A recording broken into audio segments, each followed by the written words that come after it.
Bismillahirrahmanirrahim. Assalamu alaikum wa rahmatullahi wa barakatuhu. Welcome back to my channel Storyland, and very warm welcome to all the new members of my YouTube family who have recently subscribed my channel. Thank you very much for your support, comment, queries and suggestions. I am Umi Muhammad, and today we are going to solve the exercise of chapter Robinson Crusoe from New Oxford Modern English Book 5, and it is the third edition of this book. इस chapter से related और इस book से related जितने भी important और necessary links हैं सभी डिस्क्रिप्शन में प्रोवाइड कर दिए गए हैं. And if you have any comment, query और suggestion related to my content and my niche, you can freely tell me in the comment box below. और इंग्लिश लैंग्वेज में किसी भी टॉपिक और ऐसे के लिए आप मेरे ब्लॉग को विजिट कर सकते हैं. लिंक डिस्क्रिप्शन में गिवन है. और अगर आप मेरे चैनल को फर्स्ट टाइम विजिट कर रहे हैं तो मेक श्योर कर लें कि आपने चैनल को सब्सक्राइब कर लिया है, और वीडियो अच्छी लगे तो इसको लाइक भी कर दें. चलिए अपना आज का लेक्चर स्टार्ट करते हैं.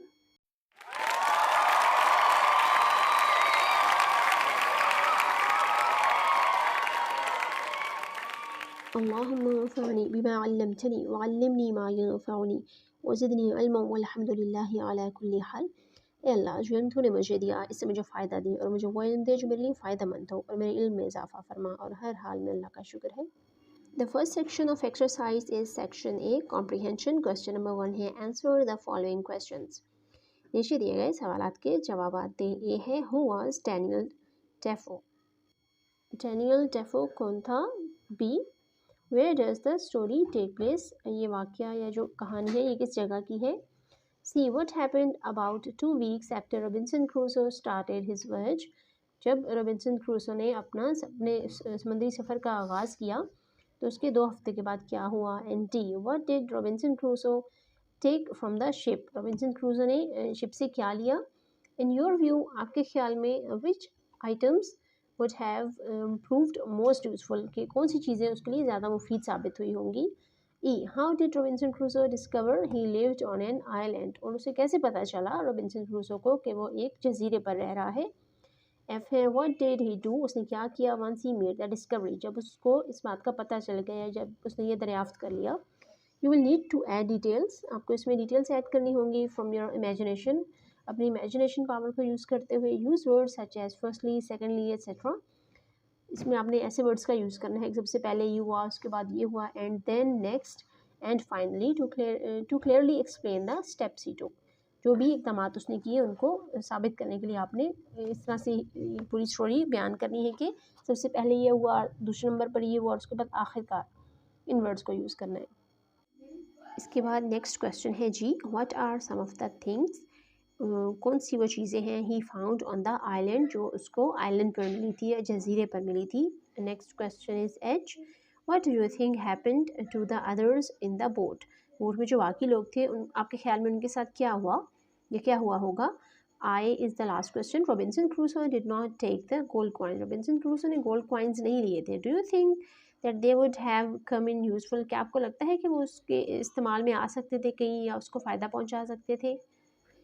The answer of his question is Daniel Defoe was famous writer. Daniel Defoe बहुत मशहूर राइटर था या लिखने वाला था. मर्चेंट ताजिर था. जर्नलिस्ट भी था. एंड स्पाई और जासूस भी था. As well as a novelist, और इसके साथ साथ वो एक नावलिस्ट भी था. एंड पोएट और शायर भी. He was born in 1660. Defoe worked at a number of trades before starting to write at the age of 40. 40 की एज में उसने लिखना शुरू किया, और उससे पहले उसने बहुत ज़्यादा तिजारत की. The answer of next question is this story take place in a stormy sea and on an island. एक तूफानी समंदर में और एक जजीरे पर है ये स्टोरी, जो पूरा वाक़या हुआ है. The answer of question C is a gigantic wave sank the boat and he was the only one who managed to swim ashore. एक बड़ी सी पानी की मौज ने या जो लहर थी पानी की, उसने बोट को डुबो दिया, और वो ही अकेला बचा जो कि साहिल पर तैरता हुआ आ सका और उसने अपनी जान बचा ली. The answer of next question is he took bread, rice, cheese, tools, wood, rope, nails, sails and cloths, guns and ammunition and sugar and flour. जो चीज़ें वो लेकर आया था शिप से, उनकी लिस्ट है. The answer of next question is Robinson Crusoe discovered that he was on an island. उसने डिस्कवर किया कि वो एक जजीरे पर है. When he walked up a little hill, जब एक छोटी सी पहाड़ी पर चढ़ा, and looked around, और इर्द गिर्द देखा. From there he could see that he was on an island. और यहाँ से वो देख सकता था कि वो एक जजीरे पर है. The next answer is of question F. Firstly Robinson Crusoe discover that he lived in an island, पहले उसको पता चला या उसने दरियाफ्त किया कि वो एक जजीरे पर रह रहा है. Secondly he made a house, दूसरे नंबर पर उसने एक घर बनाया. And build a fence against it, उसके इर्द गिर्द एक बाड़ बनाई. Then he started exploring, his next step was making a boat, उसने एक्सप्लोर करना शुरू किया और एक बोट बनाई. And learning to make pots, और उसने सीखा बर्तन बनाना. Finally he started growing corn, rice and wheat, और आखिर में उसने मकई, चावल और गंदम उगाए. एंड मेकिंग ब्रेड, और रोटी बनाना सीखी. The answer of question G is some things he found on the island. जजीरे पर जो उसको कुछ चीज़ें मिली थी were wild grapes, जंगली अंगूर थे. And limes, और limes थे. Wild animals, जंगली जानवर थे. And goats, और बकरियाँ. Water and clay, पानी और मिट्टी. The next answer is perhaps some escaped somehow. अगरचे कुछ वहाँ से फरार हो चुके होंगे या निकल चुके होंगे, अपना रास्ता ढूंढ लिया होगा. Others will have drowned, और बाकी डूब गए होंगे. And the answer of last question I is Robinson Crusoe did not want the gold. उसे सोना नहीं चाहिए था, गोल्ड कॉइन, सोने के सिक्के नहीं चाहिए थे. बिकॉज क्योंकि he had no use for them on the island, क्योंकि जजीरे पर उनका कोई भी इस्तेमाल नहीं था, वो कोई चीज़ खरीद नहीं सकता था उनसे, इसलिए गोल्ड कॉइन्स उसको नहीं चाहिए थे. The next question is question number 2. Answer the following questions, इन सवाल के जवाब दें with reference to the context. और यहाँ पे एक लाइन चूज़ की गई है चैप्टर से ही. And line is I lay down and slept again. The sun was high in the sky when I woke up. 3 questions हमें given है. फर्स्ट क्वेश्चन है where and when had Robinson Crusoe slept before. इससे पहले Robinson Crusoe कहाँ सोया था. जो इस line की है, इस सेंटेंस में सोने का जिक्र है, इससे पहले भी वो एक दफ़ा उससे अपनी नींद पूरी की थी, तो वो कहाँ सो रहा था. सेकंड है where was he sleep now, और अब इस वक्त वो कहाँ सोया था. नंबर 3 पे है what did he decide to do on waking up, और उसने जागने के बाद क्या सोचा था कि वो क्या करेगा, उसका क्या प्लान था. The answer of first question is Robinson Crusoe had slept between the 2 branches of a tree. Robinson Crusoe दरख्त की 2 शाखों के दरमियान सोया. After he had been shipwrecked, जब उसका जहाज़ टूट गया था या उसकी बोट टूट गई थी. नंबर 2 पे है he went to sleep again beside the river. दोबारा वो एक दरिया के किनारे सोया, दरिया के साथ सोया. After he had drunk some water, जब उसने थोड़ा सा पानी पी लिया. The following morning, अगली सुबह. नंबर 3 है he decided to return to the ship. उसने सोचा या फैसला किया कि वो शिप की तरफ वापस जाएगा. To try, और कोशिश करेगा. And bring back some things, और कुछ चीज़ें वापस लाएगा. which could be useful to him, जो इसके लिए फ़ायदेमंद हो सकती हैं. on the island, उस जजीरे पर, या जिनका वो उस जजीरे पर सर्वाइवल के लिए इस्तेमाल कर सकता है. इसके बाद है next section of exercise, that is section B, working with words.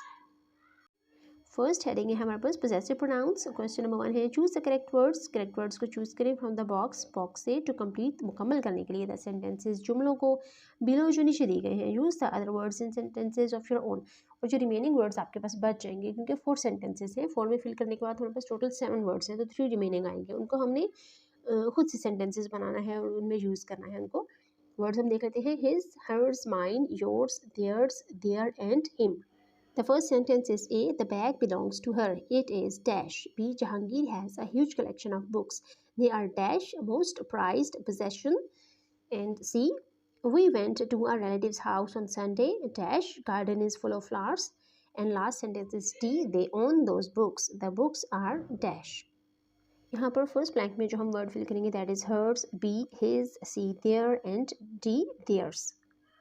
Remaining words को हम सेंटेंसेस में यूज़ करेंगे. I bought it from shop, this pen is mine. Number 2, I am not going to put any ideas into that fertile mind of yours. And 3, she advised him to see a lawyer. The next question is question number 2, use your dictionary. अपनी dictionary का इस्तेमाल करें to find out the meaning of the following. नीचे जो words given हैं इनका meaning find करने के लिए. वर्ड्स हैं hurricane, tornado, stockade, fort, mast and pole, island or islet, resolved and salt, and pistol and rifle. The meaning of first word hurricane is a storm with a violent wind of 75 kilometers per hour. Tornado, a violent storm in a small area with a circular motion which often has a funnel-shaped cloud. B has stockade, an enclosure or barrier of stakes and timbers. The next word is fort, a fortified enclosure, building or position able to be defended against any enemy. C is mast, a vertical spar of spurring sails, rigging flags above the deck of a vessel. And last is pole, long, slender, usually a round piece of wood, metal or other materials. Next word हम देखते हैं. D में है island, a mass of land that is surrounded by water and is smaller than a continent. And next is islet, a small island. E, resolved, determined firmly. and solved.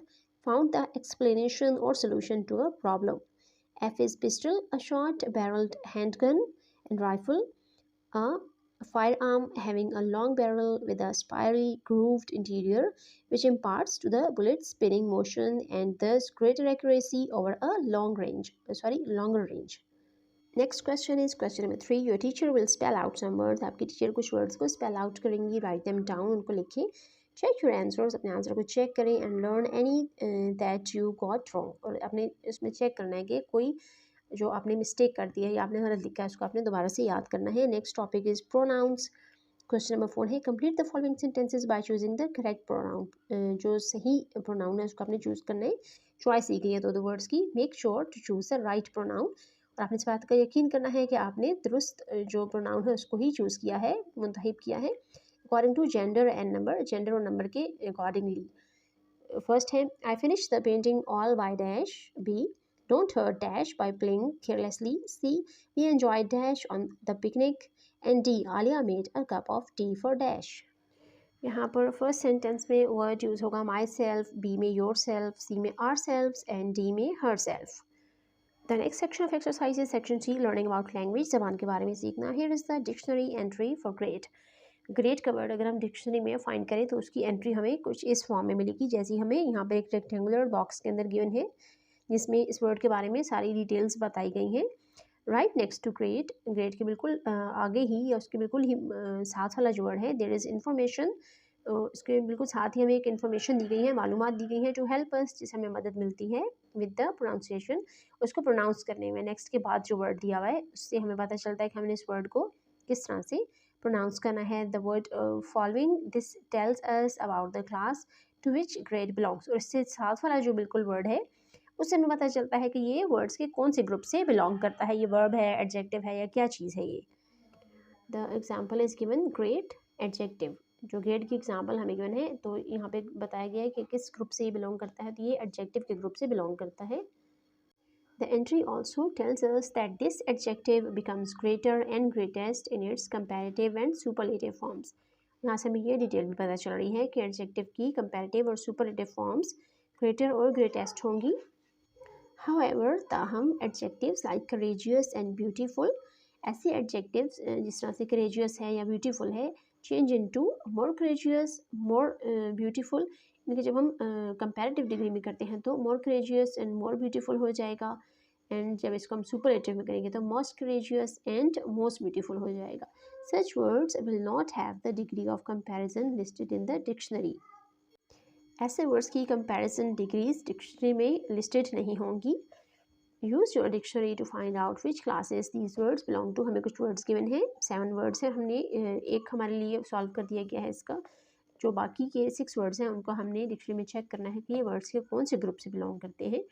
If they are adjectives, अगर ये adjectives हैं write down the comparative and superlative forms. इनकी हमने comparative या superlative forms find करनी है अगर ये जो वर्ड है वो एडजेक्टिव है. अगर इसके अलावा किसी और क्लास से किसी और ग्रुप से बिलोंग करता है तो हम इसको डिटेल में नहीं जाएंगे. फिर जो वर्ड्स हमें गिवन है वो है नंबर 1 पे नाइस, नंबर 2 वैलियंट, नंबर 3 पे risky, 4 intent, 5 soldier, 6 brave and 7 is sacrifice. First word को हम यहाँ पे डिस्कस नहीं कर रहे. Second word is adjective and इसकी जो डिग्रीज हैं कंपैरेटिव और सुपरलेटिव वो हैं most valiant, more valiant and most valiant. The third word is also adjective और इसकी डिग्रीज हैं riskier and riskiest. Fourth one is verb. Fifth is noun. Sixth is adjective more brave and most brave. The seventh and last word sacrifice is a noun, इसलिए हम इसकी detail discussion नहीं करेंगे. And in the next topic we are going to discuss about the types of adverbs. Adverbs have the following 4 types. Adverb की मंदरजा झेल 4 इकसाम होती हैं. Number 1 is adverbs of manner. Number 2 adverbs of place. 3 adverbs of time. And number 4 पे adverbs of frequency. Adverbs of manner में देखें तो angrily, happily, easily, sadly, etc. Adverbs of place है near, there, somewhere, outside, etc. Adverbs of time है yesterday, now, tomorrow, early and etc. And last में है adverbs of frequency often, sometimes, daily, frequently, etc. Question number 1 है think of one more example each type and use it in your sentence. और हर type की हमने एक और example इसमें add करनी है और उसको सेंटेंसेस में भी यूज़ करना है। The first sentence is you can manage anger destructively or constructively. Second is we saw them walking across the street. Number 3 पे है you will receive it next week. And last is I receive quarterly bank statements. The next section of exercise is section D, listening and speaking. सुनना और बोलना. Robinson Crusoe took many things from the ship. Robinson Crusoe ship से काफ़ी चीज़ें लेकर गया था. He had to get the things shore before the ship sank. और उसने वो सब चीज़ें साहिल पर लेकर जानी थी इससे पहले कि शिप डूब जाए. नंबर 1 पे है हमारे पास वर्क विद अ क्लासमेट. किसी क्लासमेट के साथ काम करें and make a list of 20 things. और 20 चीज़ों की लिस्ट बनाएं that you would have taken from a sinking ship. जो आप डूबते हुए जहाज से लेकर जाते हैं. Bear in mind that you would need these things to survive on a deserted island. और आपने इस बात का ख्याल रखना है कि ये चीज़ें आपने एक जजीरे पर इस्तेमाल करनी है, एक आइलैंड पर यूज़ करनी है. तो उसी के अकॉर्डिंग आपने उन चीज़ों का इंतखाब करना है. आप सब चीज़ें नहीं लेके जा सकते. जो बहुत ज़रूरी है आप सिर्फ वो लेकर जाएंगे. इसके बाद नंबर 2 है when you have made your list. जब आप अपनी लिस्ट बना लें या फहरिस्त बना लें. Put the items in order. In items को अपने ऑर्डर अरेंज कर देना है, तरतीब से लिखना है. The first being the most important. सबसे पहले आपने मोस्ट इंपॉर्टेंट वाला लिखना है, सबसे अहम क्या है. और first thing you would choose to take, या फिर पहली चीज़ जो आप मुंतखब करेंगे वहाँ से लेकर आने के लिए. एंड नंबर 3 पे explain to others in your class. अपने बाकी क्लास के जो आपके क्लास फेलोज़ हैं, हम जमात हैं, उनका आपने उनके सामने एक्सप्लेन करना है why you have pick the first 4 things on your list. आपने पहली 4 चीज़ों को अपनी लिस्ट में क्यों चूज़ किया. यू में स्पीक अबाउट 2 ऑफ देम. आप उनमें से 2 के बारे में बात कर सकते हैं. एंड योर क्लासमेट में स्पीक अबाउट द अदर 2. और आपके क्लासमेट्स बाकी 2 के बारे में बात कर सकते हैं कि उनको चूज़ करने की क्या वजह है या क्या रीज़न है. यहाँ पर मैंने 12 आइटम्स की एक लिस्ट बनाई है. 1 bread, 2 rice, 3 tools, 4 wood, 5 rope, 6 nails, 7 sails, 8 clothes, 9 gun, 10 ammunition, 11 sugar and 12 number पे है फ्लोर. इसमें आप और आइटम्स ऐड कर सकते हैं जो इसके अलावा आप चूज़ करना चाहें. और हम इसमें से फर्स्ट 4 या मोस्ट इंपॉर्टेंट के बारे में बात करना चाहें तो my first 2 items are food items because it is basic human need. We can not survive without food. Next 2 things are wooden tools because we can make small things like pots and simple machines with the help of tools to make life comparatively easy. The next and last section of exercise is section E, composition. Whose footprint was in the sand? जो रेत में footprint था या कदम का पाँव का निशान था वो किसका था. Write a few sentences about what you think happened. आप क्या सोचते हैं कि क्या हुआ होगा. इस बारे में हमने कुछ sentences लिखने हैं. Use more question words to generate answers. आपने आंसर जनरेट करने के लिए क्वेश्चन वर्ड्स क्रिएट करने हैं. A few example of possible questions are given below. नीचे पॉसिबल क्वेश्चंस जो हो सकते हैं वो दिए गए हैं. 2 क्वेश्चंस, आपने इससे ज़्यादा क्वेश्चंस क्रिएट करने हैं. Did Robinson Crusoe meet another man. Who was he. How did he get on the island. और इस तरह के आपने और क्वेश्चंस क्रिएट करने हैं. यहाँ पर हम देख सकते हैं फर्स्ट क्वेश्चन है was he a cannibal. Number 2 पे है was he another crew member. 3 did they meet each other. Number 4 पे है was he injured. And last sentence or last question is number 5 did Robinson helped him and shared his food. Same इसी तरह से इस chapter को read करने के बाद अगर आपके माइंड में कुछ और क्वेश्चंस आ रहे हैं तो आप इसमें ऐड कर सकते हैं. This was the end of this lecture. Hope you liked it. Thank you for watching. Subhanakallahumma wa bihamdika nashhadu an la ilaha illa anta nastaghfiruka wa natubu ilayk. Assalamu alaikum wa rahmatullahi wa barakatuh.